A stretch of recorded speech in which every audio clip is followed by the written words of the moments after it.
Can Fin Holmes का stock भी आज फोकस में है क्योंकि एमडी और सीईओ गिरीश कौसगी के इस्तीफे पर कैनफिन होम्स की एक सफाई आई है। आज सुबह एक खबर हमने आपको बताई थी, उसके बाद अब इक्विरस के साथ कंपनी के मैनेजमेंट ने एक बैठक की और बैठक में ये सफाई ये क्लैरिफिकेशन आता हुआ दिखा है कि इस्तीफे का फ्रॉड से कोई संबंध नहीं है और मैनेजमेंट ने इस बैठक में इस कॉन कॉल में और क्या टेक अवेज दिए हैं ये जानते हैं। बताने के लिए पूजा हमारे साथ जुड़ गए हैं। पूजा, बताएं मैनेजमेंट कॉन कॉल के टेक अवेज क्या हैं, क्या सफाई आई है कंपनी की तरफ से?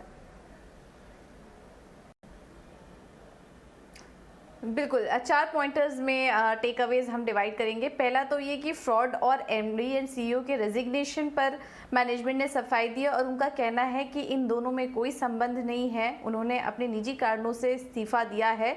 और फ्रॉड की जो बात चल रही है उसमें भी प्रोसेस और सिस्टम में कोई दिक्कतें नहीं है, कोई चिंता वाली बात नहीं है। फ्रॉड की जांच की जा रही है। फ्रॉड का जो अमाउंट है अक्रॉस द ब्रांचेस वो 6 करोड़ का है, जिसमें कि करंट आउटस्टैंडिंग जो है बाकी रह गया है वो 3 करोड़ से भी कम है। ये सफाई आई है फ्रॉड से और एमडी और सीईओ के रेजिग्नेशन से जुड़ी हुई। तो ये काफ़ी एक इम्पॉर्टेंट यहाँ पर लाइन थी क्योंकि जब ये खबर आई थी उसके बाद रेजिग्नेशन की खबर आई तब हमने देखा कि स्टॉक में भारी गिरावट देखने को मिली, लेकिन कंपनी की तरफ से सफाई आई है कि इन दोनों का आपस में कोई संबंध नहीं है।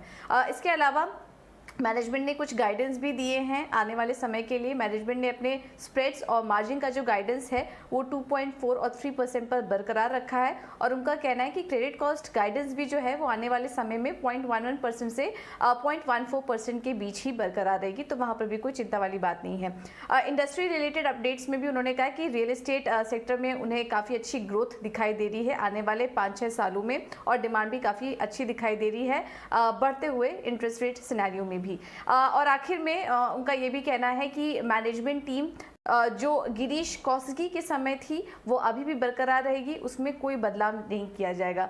तो ये कुछ अपडेट यहाँ पर कैनफिन होम के कॉन कॉल से निकल कर आए। आप पूजा इस जानकारी के लिए। तो ये सफाई आए उससे पहले भी बाजार रिएक्ट करना तो शुरू कर चुका था क्योंकि फंडामेंटली तो स्टॉक में कोई दिक्कत थी ही नहीं।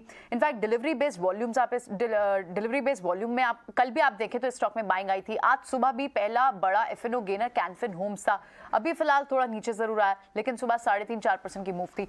क्या मितेश आपके रडार पे काउंटर आ रहा है? क्योंकि जाहिर तौर पर लगभग 170-180 पॉइंट्स की गिरावट अच्छी खासी, लगभग 25% की डेंट ये पिछले एक महीने में देख चुका है stock on the basis of this news, जो इतनी बड़ी फंडामेंटल किसी तरह से कोई रीजन ही नहीं है टू वरी अबाउट। क्या आप देखते हैं इसको, चार्ट पर कैसे देख रहे हैं? रिबाउंड, यहाँ जो मॉर्निंग में एक रिबाउंड का अटेम्प्ट आया था वो क्या शुरू हो सकता है फिर जल्दी? देखिए प्रियंका जी, स्टॉक जो है उसने वीकली चार्ट के ऊपर बहुत ही बड़ी बैरिश कैंडल क्रिएट की है पिछले 2 वीक में। और अगर मैं पूरी हिस्ट्री निकालूं स्टॉक की लिस्टिंग से लेके अब तक, तो ये क्वार्टरली चार्ट के ऊपर 1990 से लेके 1990 में जब 4 रुपये प्राइस था तब से लेके अब तक का पूरा क्वार्टरली चार्ट अगर मैं निकालूं तो for the quarter ended 30th June 2022 उसमें जो फॉल था from the high of 685 to the low of 406 वो सबसे हाईएस्ट क्वार्टरली फॉल था। और उसके बाद अगर ये करंट क्वार्टर में भी आप देखो तो वो हाई को वो क्रॉस नहीं कर पा रहे हैं। सो मेरे हिसाब से I think it's a complete avoid. इसको जल्दबाजी नहीं करनी चाहिए लेने के लिए क्योंकि multiple resistance in the range of 670 to 700 685 के ऊपर आ रहा है। ये स्टॉक 685 के ऊपर अगर वीकली चार्ट में बंद आता है जो यहाँ से बहुत ही बड़ा फासला है, तभी जाके इसमें री रेटिंग सिस्टम और मेथड के हिसाब से हो सकती है। Otherwise it's a complete award.